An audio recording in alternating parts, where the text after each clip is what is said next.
Bé, entrem de plena al segon moment de la nit i el que dona nom a la trobada, la nova era de l'Alzheimer. Ja ho hem comentat al principi de l'acte i ho hem pogut escoltar en la intervenció del doctor Cadi Navarro. Ens trobem davant d'un moment crucial en l'abordatge de la malaltia de l'Alzheimer. Vivim un canvi de paradigma fonamentat en tres pilars: la prevenció, els biomarcadors i els nous tractaments. El BBRC, que és el Centre de Recerca de la Fundació Pasqual Maragall, està especialitzat en la prevenció i detecció precoç des dels seus inicis i ha dut a terme estudis molt rellevants en aquests camps. A més, és un dels centres capdavanters arreu del món en recerca de biomarcadors en plasma sanguini i col·labora en estudis clínics per desenvolupar nous tractaments. Per això avui volem parlar de minicervells, ho acabem de veure, de biomarcadors, de nous tractaments i de prevenció, per oferir-vos el que seria un panorama de la recerca actual que ajudi a explicar aquest nou paradigma que dèiem. Ho farem de la mà de la Laura, la Paula i l'Oriol, que són investigadors del BBRC.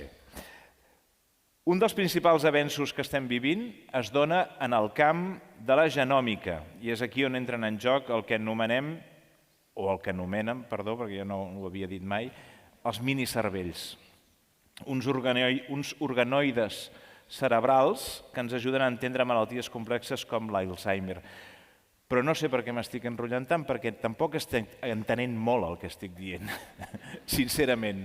Per explicar-ho molt millor que jo, si us plau que pugi a l'escenari la doctora Laura García, és investigadora postdoctoral del grup de recerca en genòmica del Barcelona Beta Brain Research Center. Un fort aplaudiment.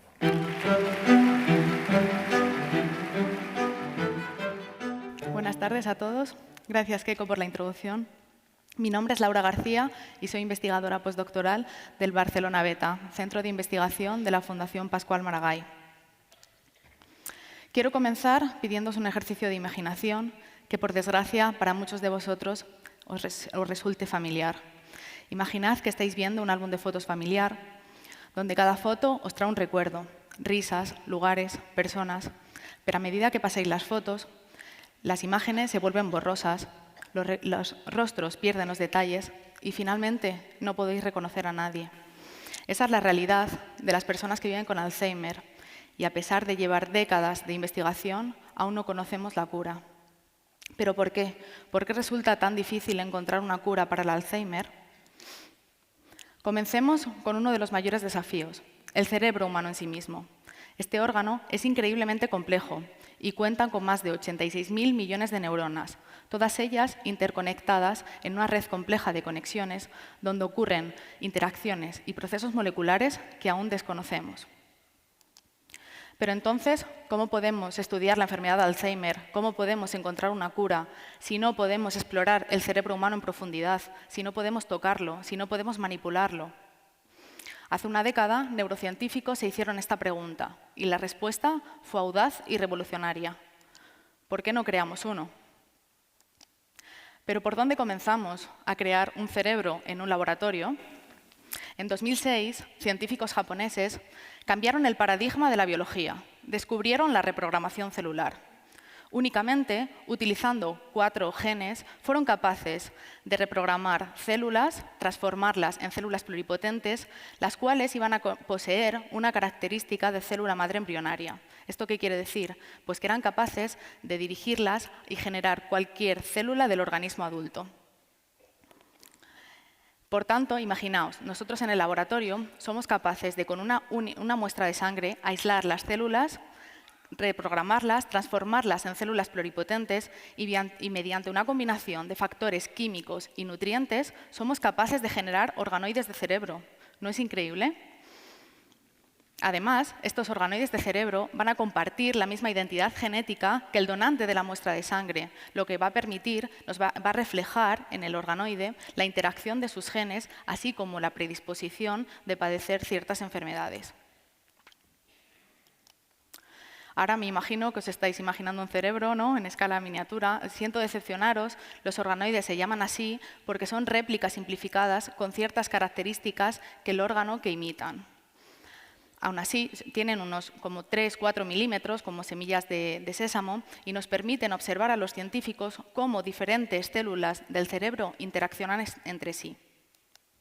Aquí os muestro, por ejemplo, algunos de los tipos celulares que podemos ver en un organoide.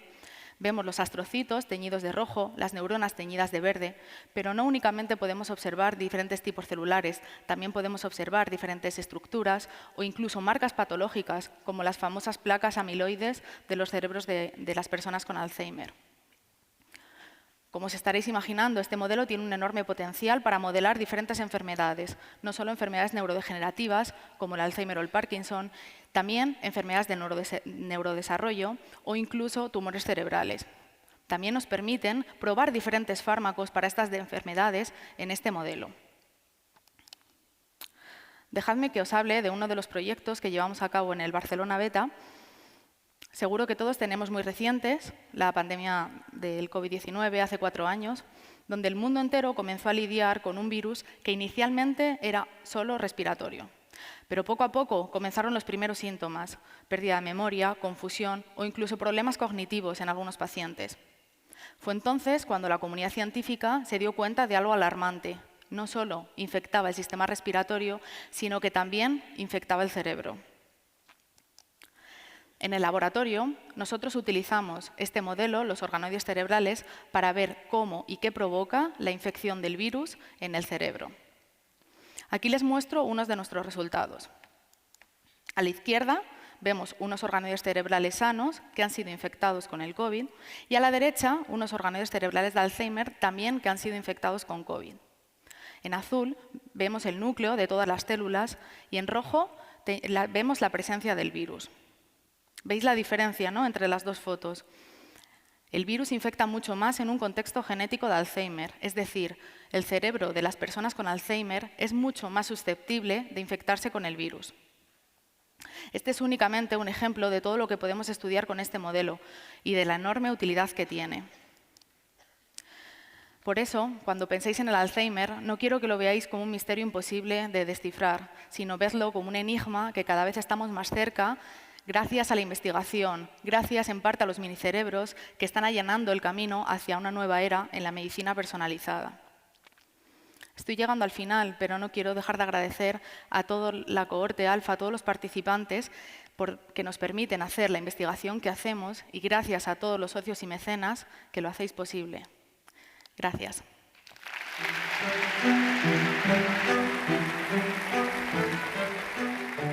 Espero que hagueu pres això entre examen. No, us aviso. Seguim mirant al futur, en concret cap a un futur que ja tenim molt a tocar i que té a veure amb els biomarcadors.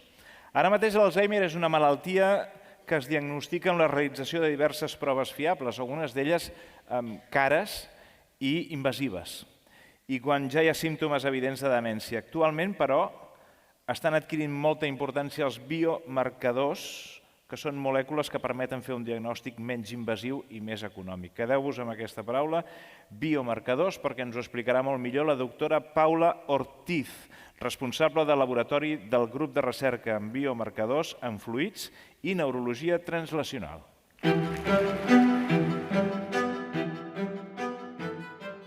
Bona nit, soc la Paula Ortiz Romero, soc doctora en biologia i des de fa uns anys soc la responsable del laboratori del grup de recerca en biomarcadors en fluids i neurologia translacional del Barcelona Beta Brain Research Center, centre de recerca de la Fundació Pasqual Maragall.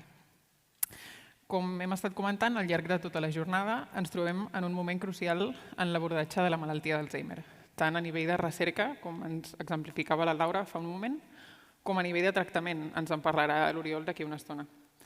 Jo avui em vull centrar en un tema clau en l'àmbit de la recerca, que són els biomarcadors, i com des de la Fundació Pasqual Maragall estem treballant per avançar en aquest camp de recerca. Per tant, vull començar definint el concepte, què és un biomarcador. Un biomarcador és una característica que pot ser mesurada objectivament i que ens indica un estat, una condició biològica o una malaltia. Hi ha molts tipus de biomarcadors, els biomarcadors bioquímics, en els quals jo em centraré. També tenim biomarcadors d'imatge o biomarcadors digitals. i ens serveixen per un munt de coses. Podem utilitzar-los per diagnosticar malalties, per monitoritzar el seu progrés, per avaluar si està funcionant un tractament, per desenvolupar nous tractaments i teràpies, entre altres coses. Un exemple que segur que tots coneixem de biomarcador seria la mesura de la glucosa en sang, que ens serveix tant per diagnosticar la diabetis com per monitoritzar si el tractament està funcionant, com per ajustar-lo si no està funcionant bé. En el nostre grup de recerca treballem amb biomarcadors bioquímics que analitzem en diversos fluids corporals, com per exemple el líquid cefalorraquidi o la sang, en el context de la malaltia d'Alzheimer o altres demències. Aquests biomarcadors en fluids ens serveixen per entendre com una espècie de finestra de què està passant al cervell.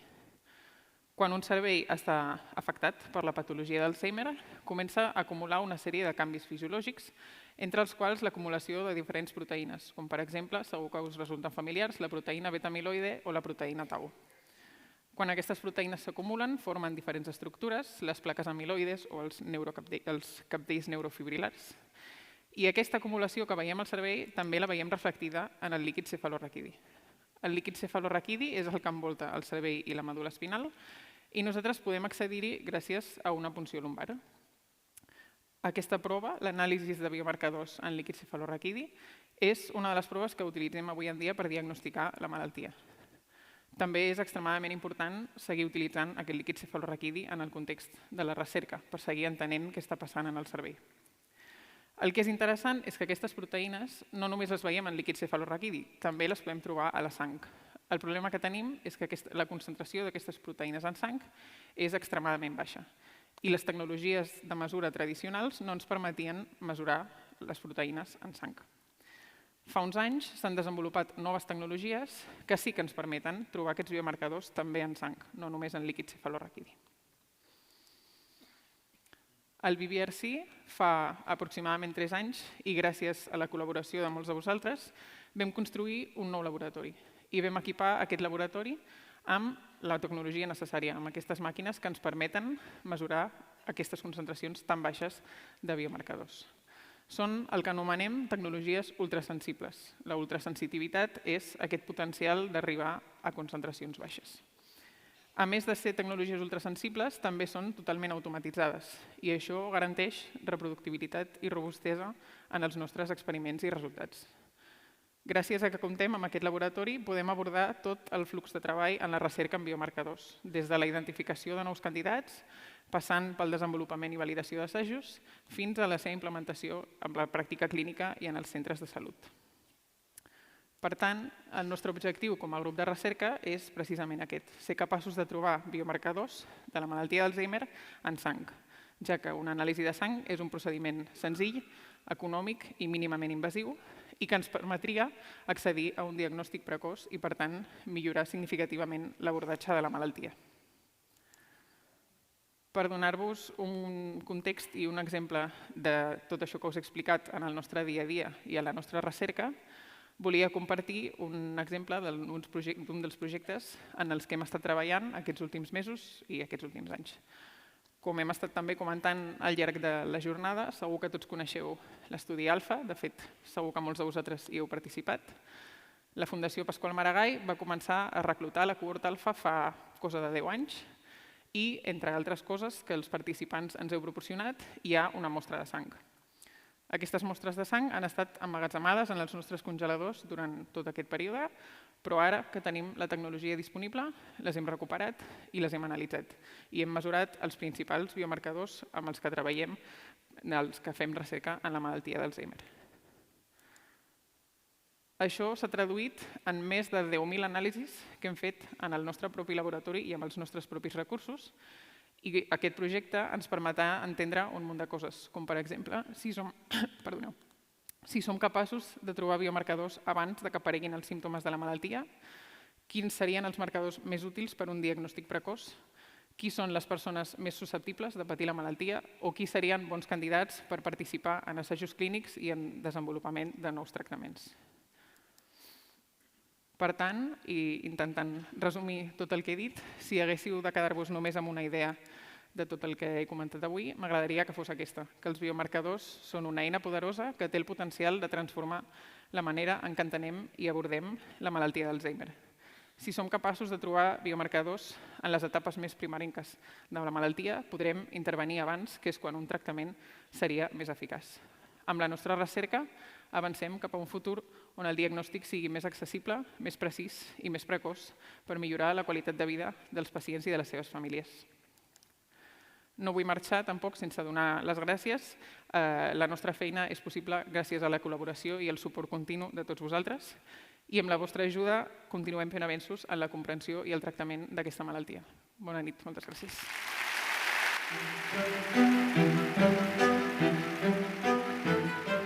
Moltes gràcies, doctora Ortiz. Em quedo amb una idea. Visca els biomarcadors. Hem parlat de minicervells, de biomarcadors, però si parlem de la nova era de l'Alzheimer hem de parlar de tractaments. Després de 2 dècades sense avenços farmacològics significatius en el tractament de la malaltia, la recerca ha aconseguit desenvolupar nous fàrmacs capaços d'alentir la progressió del declivi cognitiu. Alguns d'ells ja estan disponibles a països com Estats Units, Japó o Corea del Sud. A Europa, com hem dit repetidament aquesta nit, fins la setmana passada no hi era en aquesta llista, però això ha canviat i se'ns obre un nou panorama. Ens ho explica el doctor Oriol Grau, cap del grup de recerca clínica i en factors de risc per malalties neurodegeneratives.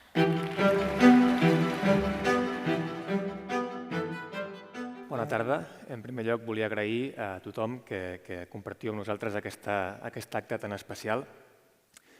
Avui ens reunim en un ambient d'esperança i de progrés, perquè la investigació en els tractaments de l'Alzheimer està avançant a un ritme trepidant, un ritme que fa uns anys no hauríem pogut ni imaginar. Estem en un moment decisiu, amb nous fàrmacs que ens permetran mirar aquesta malaltia des d'un prisma molt diferent i amb l'esperança renovada pels pacients i pels seus familiars. En els propers minuts m'agradaria que m'acompanyéssiu en un petit viatge per entendre millor aquesta revolució terapèutica i com la investigació ens apropa a solucions cada cop més reals. Comencem amb una mica d'història per entendre com ha evolucionat el coneixement sobre la malaltia d'Alzheimer i com s'ha accelerat tot en pocs anys.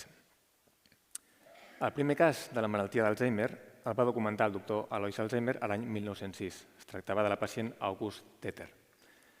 El doctor Alzheimer va descriure amb precisió el que va passar a aquesta persona des del punt de vista clínic i també des del punt de vista patològic, perquè va descriure tot el que va trobar en el seu cervell després d'analitzar-lo en detall i ja va descriure la presència de les plaques neurítiques i dels catvells neurofibrilars, dels quals s'ha parlat aquesta tarda.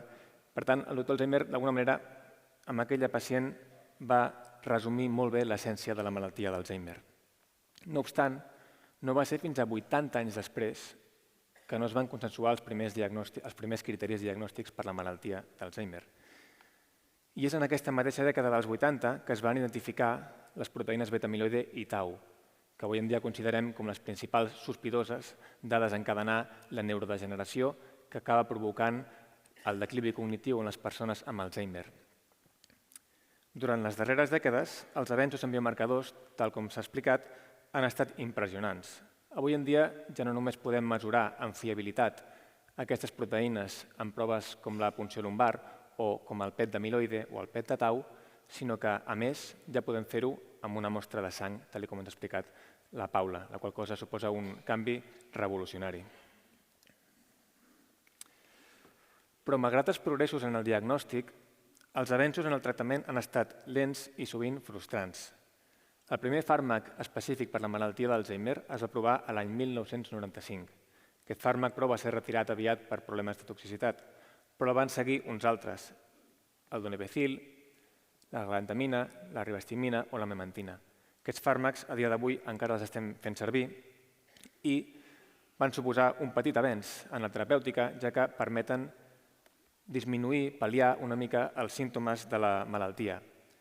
Però això és com tractar una infecció amb paracetamol. Pots millorar els símptomes transitoriament, però si no poses un bon tractament de base, la malaltia continuarà avançant. Ara, però, estem davant d'una nova generació de fàrmacs que poden capgirar aquest panorama. Els avenços en biomarcadors han sigut també cabdals per entendre la història natural de la malaltia d'Alzheimer. Avui en dia sabem que els canvis biològics d'aquesta malaltia comencen fins a 20 anys abans de l'aparició dels primers símptomes clínicament detectables. Durant aquests 20 anys, les proteïnes beta-amiloide i tau es van acumulant al cervell i van activant aquests mecanismes de neurodegeneració que fan que les neurones vagin funcionant pitjor i morint, i això acaba conduint a l'aparició de l'atròfia cerebral, i quan s'arriba a un cert nivell de pèrdua de neurones al cervell és quan comencen a aparèixer els problemes cognitius, el que anomenem el deteriorament cognitiu lleu. I un cop es comença a afectar l'autonomia de la persona és quan entrem en la fase de la demència. És en aquesta fase de la demència on actuen els fàrmacs dels que disposem habitualment, els que he comentat abans. Sabem, però, avui en dia que si actuem en fases massa avançades de la malaltia, la probabilitat d'èxit és molt més baixa. Hem d'anar abans. Per això, avui en dia, i des de fa ja anys, s'està canviant el focus de la recerca en tractaments per orientar-la cap a la biologia central de la malaltia, cap a l'acumulació d'amiloide i tau especialment, i s'està anant cada vegada a fases més inicials. En aquest sentit, l'avenç més prometedor, sense dubtes, és la immunoteràpia, i concretament els anticossos antiamiloide. Però què són els anticossos antiamiloide? Doncs són com els anticossos que fabrica el nostre sistema immunitari per combatre les infeccions. Però en aquest cas es tracta d'anticossos que han estat creats al laboratori i que es poden injectar per via endovenosa o per via subcutània i que el que fan és entrenar d'alguna manera el nostre sistema immunitari per poder desfer-se de l'amiloide del cervell. I això ho fan de manera molt eficient. El primer fàrmac d'aquestes característiques que va ser provat al món va ser l'aducanumab. L'aducanumab és un anticòs monoclonal que va demostrar que realment era capaç d'eliminar l'amiloide del cervell de manera eficaç. I això anava vinculat a una certa millora clínica. No obstant, no hi havia un gran consens sobre si aquesta millora clínica era prou evident o no, i finalment el fàrmac va ser retirat del mercat. Però, una mica més endavant, dos nous fàrmacs han seguit el seu camí amb més èxit, el lecanemab i el donanemab. També són anticossos antiamiloide i en aquest cas han mostrat de forma més robusta que la seva administració s'associa a un benefici clínic. En ambdós casos s'ha observat una disminució en torn al 30% de la progressió clínica de deteriorament cognitiu. I això no té comparatiu amb el que s'ha pogut veure fins a aquest moment. Per aquest motiu, la FDA, l'agència que regula els medicaments als Estats Units, va aprovar aquests dos fàrmacs el 2023 i el 2024. Més enllà dels Estats Units, altres països han aprovat aquests fàrmacs, però fins ara cap d'ells havia sigut autoritzat a la Unió Europea. Però, com s'ha comentat al llarg d'aquesta tarda, fa només 6 dies que això ha canviat. El 14 de novembre, l'Agència Europea del Medicament va emetre un dictamen favorable perquè la Unió Europea pugui aprovar el lecanemab. La disponibilitat d'aquest fàrmac, com s'ha comentat, no serà immediata. Ara s'inicia un procés de negociació per veure com s'implementa aquest fàrmac als diferents sistemes de salut i, tal com s'ha dit, esperem que aquest procés sigui el més ràpid possible, per tal que es pugui facilitar l'accés a aquest fàrmac al màxim número de persones que ara es troben en fases primerenques de la malaltia. I qui es podrà beneficiar d'aquest fàrmac? Doncs, d'acord amb les recomanacions de l'Agència Europea del Medicament, aquest fàrmac anirà adreçat a persones en deteriorament cognitiu lleu o demència en fase lleu causats per la malaltia d'Alzheimer. Què vol dir això? Doncs que s'haurà de confirmar la presència de la patologia Alzheimer, és a dir, de la presència d'amiloide al cervell. També anirà adreçat a pacients que no siguin portadors de 2 còpies del gen ApoE4. Probablement us soni aquest gen ApoE4 perquè és el principal factor de risc genètic de la malaltia d'Alzheimer, de les formes més convencionals de la malaltia d'Alzheimer, però també s'ha vist que les persones que tenen 2 còpies d'aquest factor de risc genètic tenen una major probabilitat de desenvolupar efectes secundaris amb l'administració d'aquesta mena de fàrmacs en forma d'inflamació o microhemorràgies. Aquests efectes secundaris sabem que en la majoria de casos són asimptomàtics, afortunadament, i que en la majoria de casos es poden revertir, però s'han de vigilar de prop i, per seguretat, s'ha restringit aquests fàrmacs a les persones que tenen menys risc de desenvolupar aquest tipus d'efectes secundaris. I què estem fent a la Fundació Pasqual Maragall i al BBRC per preparar-nos per a aquesta nova era? Doncs bé, com segurament heu pogut escoltar aquesta tarda, portem anys preparant-nos per a aquest moment. Portem anys treballant per millorar la detecció precoç, per desenvolupar nous biomarcadors que es permetin detectar la malaltia el més aviat possible i de la manera menys invasiva possible. Per tant, fa ja molts anys que estem fent aquesta feina, però no només això, sinó que també des de la Fundació Pasqual Maragall i des del BBRC sempre hem apostat per la prevenció. I això ho exemplifica la nostra participació en l'estudi pioner AHEAD 345, que ja ha comentat el doctor Navarro abans, que pretén demostrar que aquest anticòs, el lecanemab, és efectiu per prevenir l'aparició del deteriorament cognitiu en persones cognitivament sanes però que tenen ja uns nivells anormals d'amiloide al seu cervell. I no només això, sinó que també estem apostant per la prevenció no farmacològica, per intervencions no farmacològiques per prevenir la demència. I això, l'exponent més clar és l'estudi PENSA, que hem coliderat juntament amb investigadors de l'Institut de Recerca de l'Hospital del Mar, en el qual hem mostrat els beneficis d'un derivat del té verd juntament amb una intervenció multimodal. Què vol dir això? És una intervenció en la qual s'actua sobre diferents factors de risc modificables, com la dieta o l'obesitat o la falta d'exercici físic, per prevenir el deteriorament cognitiu. I estem veient que aquest tipus d'intervencions poden ser efectives per prevenir el deteriorament cognitiu. Per últim, també estem col·laborant a nivell internacional per pensar com han de ser les clíniques de memòria del futur. Com podem fer-ho per poder identificar les persones a risc i donar-los els tractaments preventius més adients.